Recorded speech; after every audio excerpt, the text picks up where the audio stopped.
أعوذ بالله من الشيطان الرجيم بسم الله الرحمن الرحيم وصلى الله وسلم وبارك على سيدنا Muhammad وعلى آله وأصحابه أجمعين. Aujourd'hui, Inch'Allah Ta'ala, nous entamons les versets 14 et 15 de Surat Al-Baqarah, dans lesquels Allah Subhanahu wa Ta'ala nous dit, toujours en parlant des hypocrites, وَإِذَا لَقُوا الَّذِينَ آمَنُوا قَالُوا آمَنَّا وَإِذَا خَلَوْا إِلَى شَيَاطِينِهِمْ قَالُوا إِنَّا مَعَكُمْ إِنَّمَا نَحْنُ مُسْتَهْزِئُونَ. Ça c'était le verset 14. Allah yastahzi'u bihim wa yamudduhum fi tughyanihim ya'mahun. Ça c'était le verset 15. Ces hypocrites, lorsqu'ils rencontrent les croyants, ils disent nous avons cru. Lorsqu'ils sont dans un contexte musulman, ils sont dans un environnement de croyants, dans les assemblées des musulmans, à la mosquée par exemple, avec le Nabi sallallahu alayhi wa sallam, pour rester dans le contexte de la révélation al-Madina, lorsqu'ils sont dans ces ambiances-là, ils revendiquent publiquement leur appartenance à la communauté musulmane, ils affirment leur iman, ils disent amanna, ils disent nous avons cru. Sous-entendant, on est comme vous, on est de votre équipe, on est du bon côté que vous, du même côté que vous.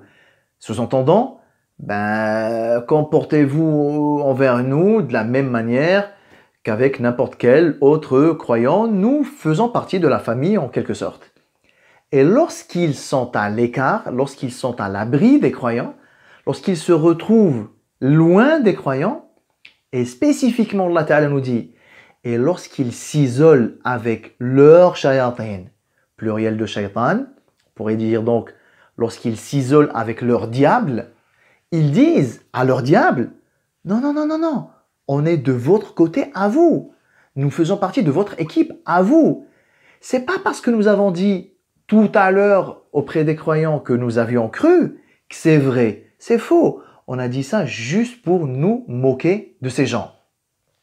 Notre engagement envers vous, shayatin, n'a pas bougé. Nous sommes toujours fidèles à vous et nous sommes toujours de votre côté.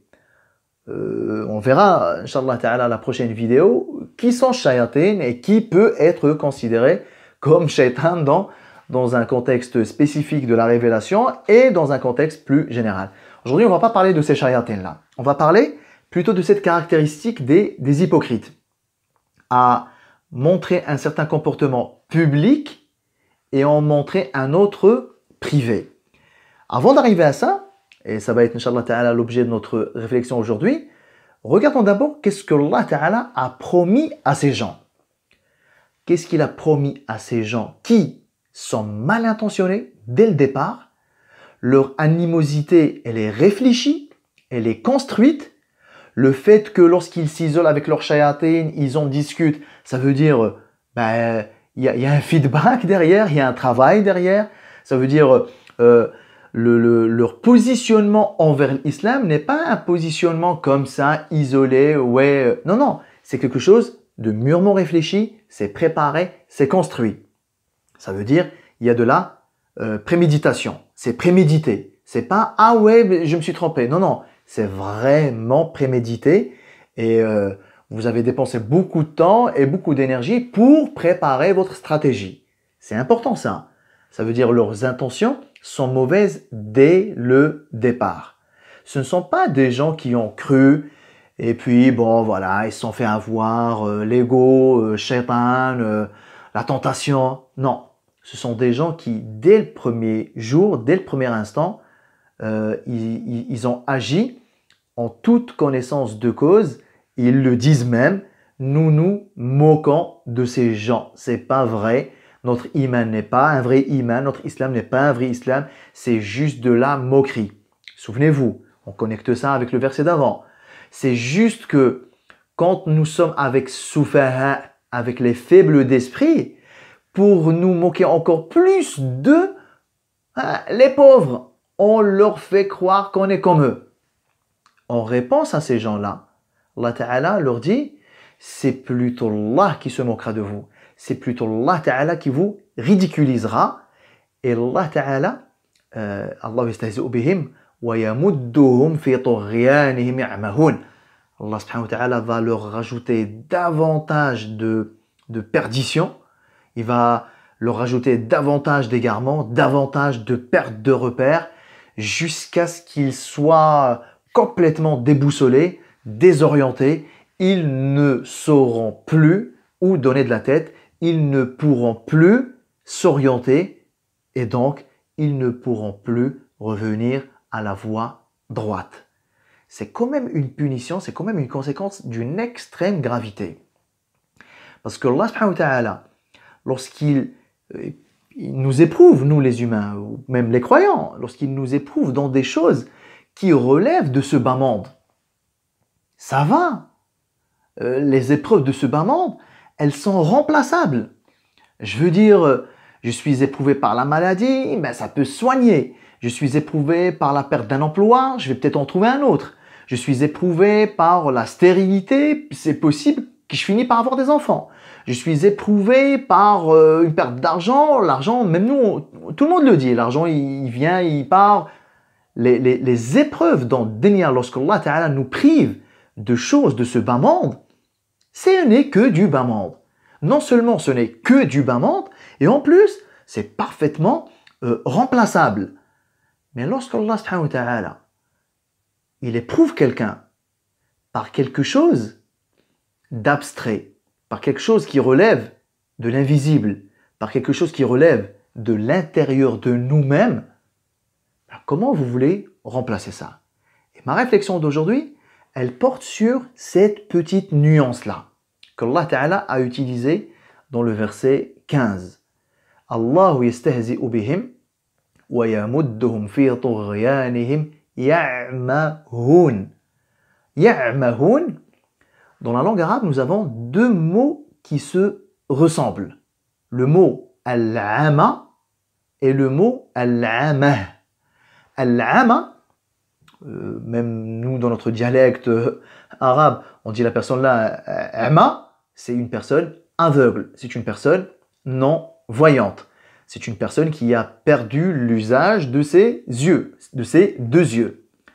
Une personne aveugle, le fait d'être aveugle, c'est quelque chose de la vie dernière ou c'est quelque chose de ce bas monde? C'est quelque chose de ce bas monde. Il y avait des sahaba aveugles. Nous-mêmes, dans notre environnement, on connaît beaucoup de frères, beaucoup de sœurs, aveugles, complètement non-voyants. Ça relève de ce bas monde. Il n'y a pas de souci sur ça. Dans quel sens il n'y a pas de souci? Alors, nous les voyants, quand nous voyons peut-être une personne aveugle, ou alors si on apprend que quelqu'un qui n'est peut-être pas né aveugle, mais qui l'est devenu suite à un accident par exemple, on a toujours un petit pincement, le pauvre, la pauvre, Wamski, comment il va faire, comment elle va faire, ouah, par là ça va être dur, ça va être compliqué, ça va être difficile, comment il va s'orienter, comment il va se déplacer, ouah, sa vie ça va être rien à voir avec avant, ça va être un vrai enfer. Nous on peut avoir ce regard-là, alors que la réalité c'est pas du tout ça.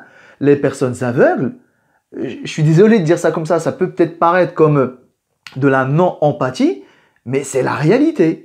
Aujourd'hui, les personnes non-voyantes, ben moi, des fois, quand je les vois, je me dis, ben, qu'est-ce qu'il leur manque, subhanallah? Qu'est-ce qu'il leur manque? Ils travaillent, ils étudient, ils lisent, ils écrivent, ils se marient, ils ont des boulots, ils gagnent leur vie, ils se marient, ils ont des enfants, ils font des familles. Et quand on voit ça, on dit, ben, c'est vrai.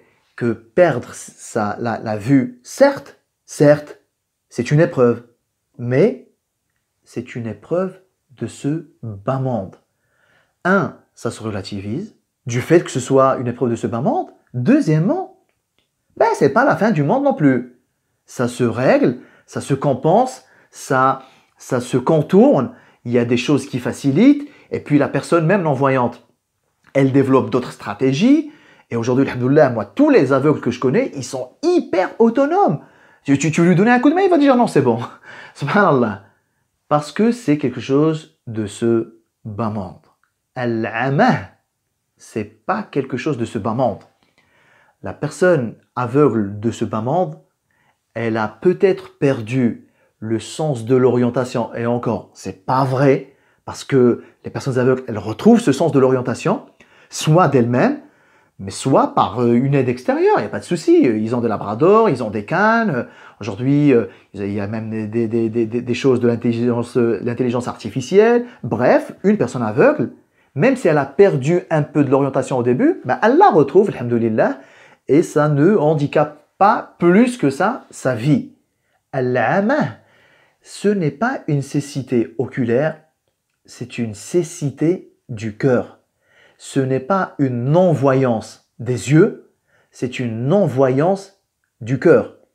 Allah Ta'ala l'a explicité dans plusieurs versets plus tard dans le Coran, notamment les versets du genre Lahum a'yunun la yubsiruna biha. Ils ont des yeux avec lesquels ils n'observent pas.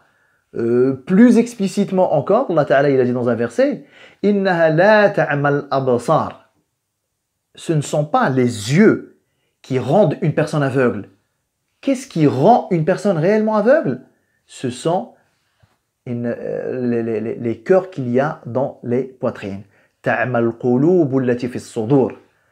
Ça veut dire la punition de ces gens, c'est qu'Allah Ta'ala les a rendus aveugles, mais de l'intérieur. Ils n'arrivent plus à observer quoi que ce soit de bon, quoi que ce soit de juste. Ils ne voient plus le mal en tant que mal, ils ne voient plus le bien en tant que bien. Ils n'ont plus aucune possibilité de retour. Et ma réflexion, c'est lorsqu'il s'agit des épreuves de ce bas monde, ça reste des épreuves, ça peut être difficile, c'est difficile, mais c'est surmontable. La yukallifu Allahu nafsan illa wus'aha. La yukallifu Allahu nafsan illa ma ataha. Allah subhanahu wa ta'ala ne fait pas supporter à une âme quelque chose dont elle est incapable, quelque chose qu'elle ne peut pas surmonter. Allah subhanahu wa ta'ala ne fait pas supporter à une âme quelque chose dont elle n'a pas les ressources et la capacité pour là où les surmonter ces épreuves-là. Mais lorsqu'il s'agit des épreuves de la vie dernière, on demande à Allah subhanahu wa ta'ala de ne jamais éprouver quiconque parmi les croyants. Parce que les épreuves dans la foi, les épreuves dans cette clairvoyance, dans cette voyance du cœur qui est clairement de la clairvoyance, lorsque nous sommes atteints, touchés dans ça, là c'est de la vraie perte d'orientation. Vous allez la récupérer comment cette perte d'orientation? Vous allez vous guider comment si vous perdez votre orientation fitra, votre orientation interne? Vous la récupérez comment? La perte des yeux, récupérable. La perte de l'observation interne du cœur, celle-là, malheureusement, elle est irrévocable, qu'Allah subhanahu wa ta'ala nous en préserve. Et souvenons-nous juste d'une chose. Qu'est-ce qui a provoqué cela pour ces gens? Qu'est-ce qui a provoqué cela chez eux? C'est les mauvaises intentions de départ, c'est le double jeu, c'est montrer des choses dans le public et montrer des choses dans le privé. Ce double jeu-là, pensant tromper Allah, pensant tromper les croyants, se moquant des croyants, pensant se moquer d'Allah, pensant se moquer du prophète sallallahu alayhi wa sallam, Allah subhanahu wa ta'ala leur a provoqué cette perte d'orientation, cet aveuglement du cœur, une punition dans ce monde, sans parler de ce qu'Allah ta'ala a réservé pour eux le jour dernier. Wallahu ta'ala a'lam.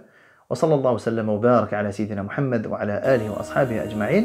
Wassalamu alaikum wa rahmatullahi ta'ala wa barakatuh. Vous avez aimé cette vidéo? Laissez-moi un pouce bleu, pensez à vous abonner à la chaîne et n'oubliez pas d'activer les notifications pour être tenu au courant de nos prochaines vidéos. Merci.